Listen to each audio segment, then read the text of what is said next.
Halo semua, balik lagi di YouTube Skutek. Di video kali ini kita mau bahas iPhone 11 lagi. Saya sih yakin masih banyak yang pakai, termasuk saya sendiri masih menggunakan iPhone 11 sebagai second device saya. Di video ini kita akan bahas pengalaman menggunakan iPhone 11 setelah dipakai 1 bulanan dan apakah iPhone ini masih layak untuk dibeli di tahun 2024 mendatang. Dan seperti biasa kita mulai dari desainnya terlebih dulu.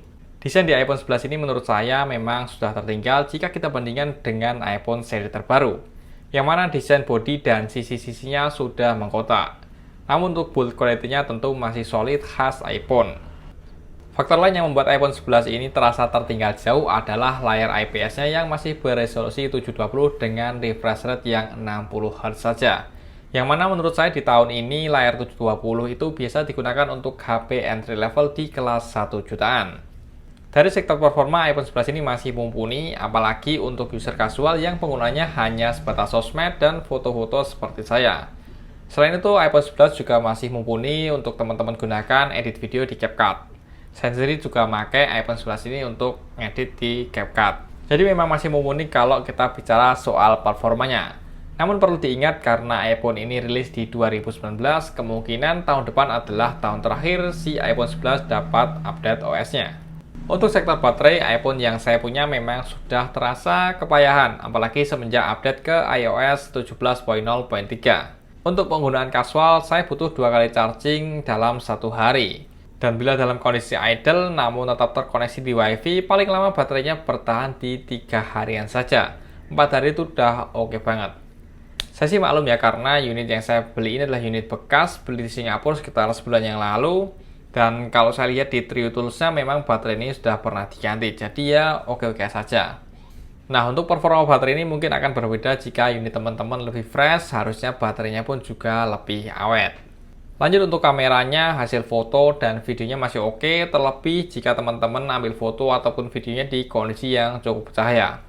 Hasil videonya juga stabil dan untuk perekaman maksimalnya ada di 4K 30 fps untuk kamera depan maupun kamera belakangnya. Berikut beberapa sampel foto dan video dari iPhone 11 ini.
Oke, ini adalah hasil perekaman dari main kameranya di iPhone 11 di resolusi 1080 60 fps ya.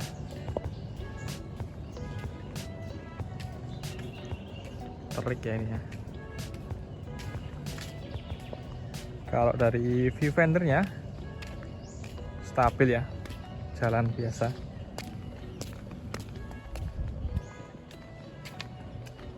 Buat lari dikit. Dari warna oke, dari stabilannya juga oke.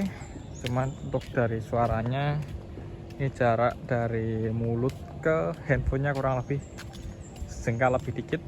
Apakah suaranya cukup terdengar oke atau enggak, nanti teman-teman bisa nilai. Nah, inilah perekaman maksimalnya di 4K 30 fps ya. Saya lupa kalau dulu tuh bisa di 4K 60 fps apa memang dari dulu cuma di 4K 30 fps ya, karena dulu pernah bahas juga si iPhone 11 kayaknya, cuma saya sendiri juga lupa apakah bisa Fokusnya juga oke ya, mantap. Kalau dari viewfinder juga stabil. Untuk kualitas audionya juga, ini jaraknya kurang lebih sejengkal dari mulut ya, jalan biasa.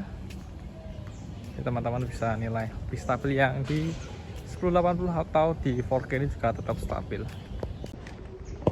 Oke, ini adalah perekaman kamera depan dari iPhone 11 di resolusi maksimalnya juga di 4K 30 fps.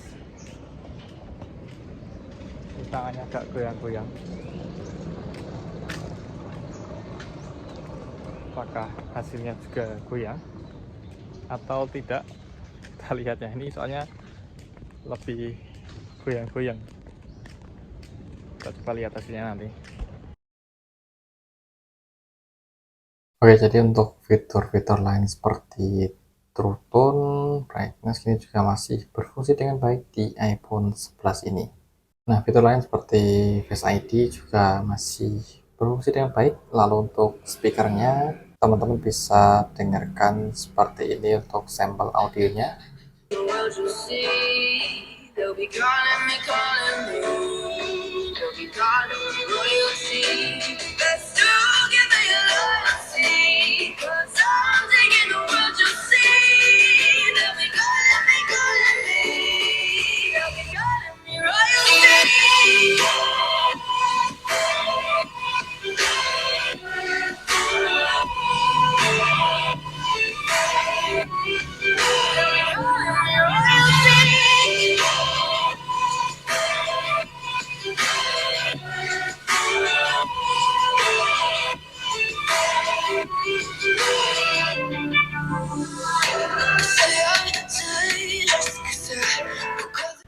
Kesimpulannya, iPhone 11 ini memang device yang masih mumpuni untuk dipakai sehari-hari. Baterainya masih cukup reliable, performanya masih mumpuni, kameranya juga masih cukup oke. Jadi buat teman-teman yang masih pakai iPhone 11 dan memang merasa perlu butuh update, ya nggak perlu update. Toh teman-teman masih nyaman menggunakan si iPhone 11 ini. Namun kesimpulannya akan berbeda buat teman-teman yang berencana beli iPhone 11 di 2024 mendatang. Pendapat saya mending jangan. Biar bagaimanapun iPhone ini akan berumur tepat 5 tahun di 2024 mendatang. Artinya ketersediaan software update juga lebih pendek jika kita bandingkan dengan iPhone-iPhone yang lebih baru. Selain itu, layar IPS di iPhone 11 ini juga rasanya sudah jauh tertinggal jika kita bandingkan dengan HP-HP Android dengan range harga yang sama. Jadi kalau memang budgetnya di 6 jutaan, saran saya sih mending beli Android di harga segitu, udah dapat spesifikasi yang cukup oke. Sekian video sharing singkat pengalaman pakai iPhone 11 kurang lebih di 1 bulan terakhir ini. Terima kasih buat yang udah nonton sampai akhir. Jangan lupa dukung channel ini dengan like dan juga subscribe buat yang belum subscribe. Kita ketemu di video lainnya. Assalamualaikum.